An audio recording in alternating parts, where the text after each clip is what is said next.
Séance du 4 avril 2014. Prédire le futur. À la narration, Kiega. Depuis la nuit des temps, les humains ont toujours voulu connaître le futur. L'humain est comme cela. Il aime savoir ce qu'il va se passer. Comme il aime le passé, il est souvent nostalgique de ce qu'il a été. Le passé, le futur, c'est bien beau, mais cela fait oublier le principal. Vivre le moment présent.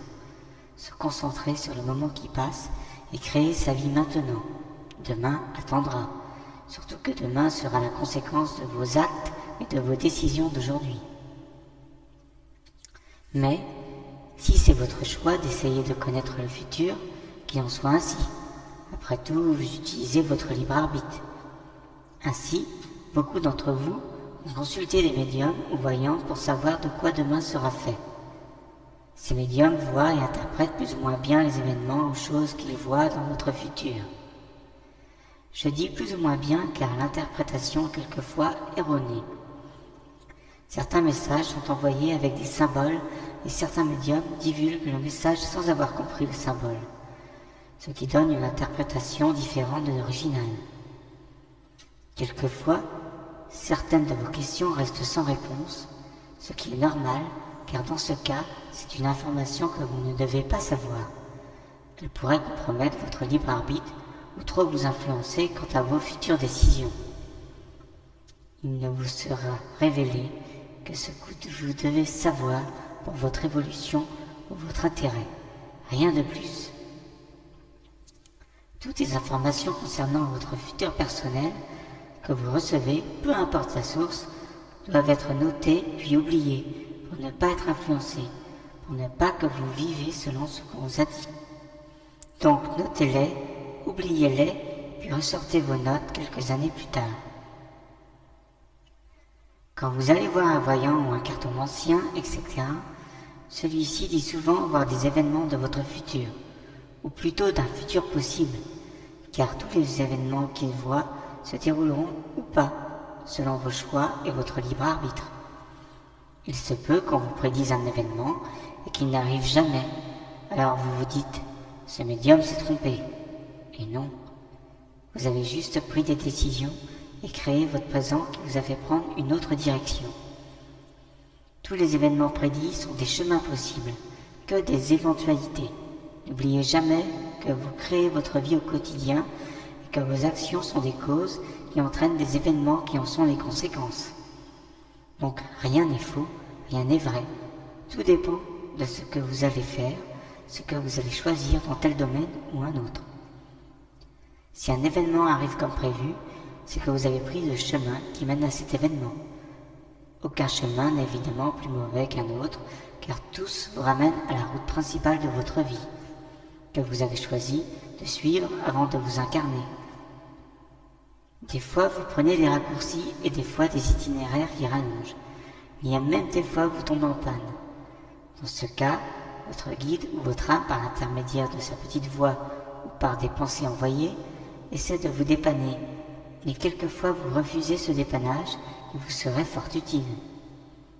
Parfois, c'est votre guide qui vous donne l'idée, souvent par la voix d'une pensée, d'aller consulter un médium, car il pense que vous devriez savoir certaines choses pour vous permettre d'avancer plus vite, ou simplement pour vous aider. Il essaye de vous dévoiler des choses, mais vous ne l'entendez pas, alors il est fait dire par un médium. Pour avoir une aide précieuse concernant votre futur, il y a 2 autres médiums que vous devriez consulter, et qui sont complètement gratuits. Pourtant, beaucoup d'entre vous ne les consultent jamais, sûrement par manque de confiance.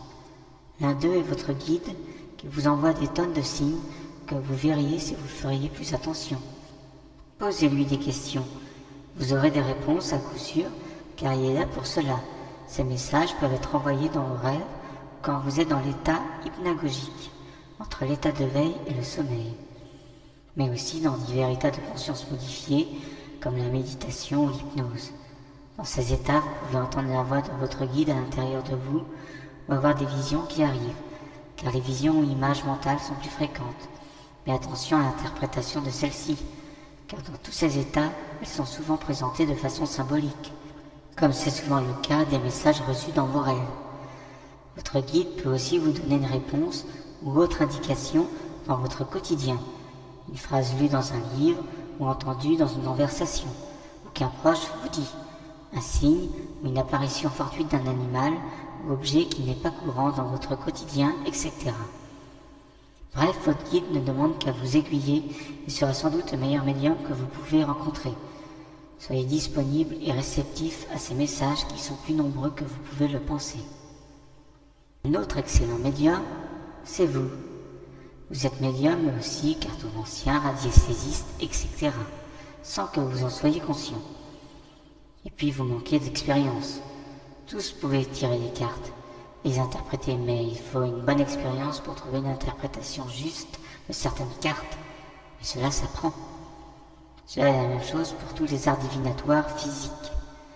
Ainsi, vous avez toutes les capacités pour ressentir les événements qui vont arriver dans votre vie, et cela sans support. Selon les actions que vous faites, vous pouvez deviner plus facilement que vous le croyez les conséquences ou événements qui en découlent. Et pour cela, vous êtes armé. Vous avez votre intuition, que vous devriez écouter plus souvent, et pas besoin de vous rappeler que vous avez tous des dons psychiques en vous. Encore une fois, vous pouvez avoir des indications sur votre futur par votre clairaudience, des visions ou vos rêves. Ce que vous appelez dons psychiques vont se dévoiler de plus en plus grâce à la levée des voiles qui cachent les dimensions. Vous percevrez donc que vous êtes une âme qui a choisi l'incarnation terrestre et cette âme veut s'exprimer à travers vous et non couper de vous à cause de votre ego. Si vous laissez votre âme s'exprimer en vous, si vous vous reconnectez à elle et que vous êtes elle, donc votre vrai soi, votre futur vous paraîtra tellement évident que vous saurez ce que vous devez faire pour ne pas vivre des expériences négatives. Toute négativité disparaîtra et vous n'aurez même plus peur du futur. Car vous allez bien consulter des voyants, car vous avez peur de cet inconnu qui se nomme le futur. Quand vous serez votre âme et que votre âme sera vous, le passé et le futur n'aura plus d'importance. Vous saurez que le plus important doit être vécu au présent. Le plus important est être, ce que vous expérimentez au quotidien. Une dernière chose, vous avez le pouvoir de créer intentionnellement des événements dans votre réalité physique. Il suffit d'imaginer l'événement ou le résultat souhaité d'une action, et ce le plus distinctement possible sur l'écran de votre vision intérieure. Aussi, vous devez croire au résultat possible et même en être persuadé, car si vous visualisez une image mentale en vous disant que cela ne marchera pas ou que le souhait ne sera pas exaucé, puis effectivement le résultat sera négatif. Donc visualisez à plusieurs reprises, une fois par jour au minimum, un résultat que vous souhaitez en y croyant dur comme fer, et vous serez surpris du résultat. Vous serez surpris de sa manifestation dans votre réalité. Il n'y a rien d'étonnant à ce petit exercice, car en fait, vous le pratiquez tous les jours de façon inconsciente, grâce à vos pensées qui attirent ou repoussent tous les événements dans votre vie. Cela s'appelle la loi d'attraction. Rappelez-vous, vous êtes tous capables de ressentir votre futur, car vous en êtes son créateur. Aussi, il n'est pas nécessaire de souligner que ce que vous appelez le futur n'existe que dans votre réalité physique. Il n'est qu'une illusion pour votre vrai soi qui est désincarné. Que la lumière et l'amour inondent vos cœurs.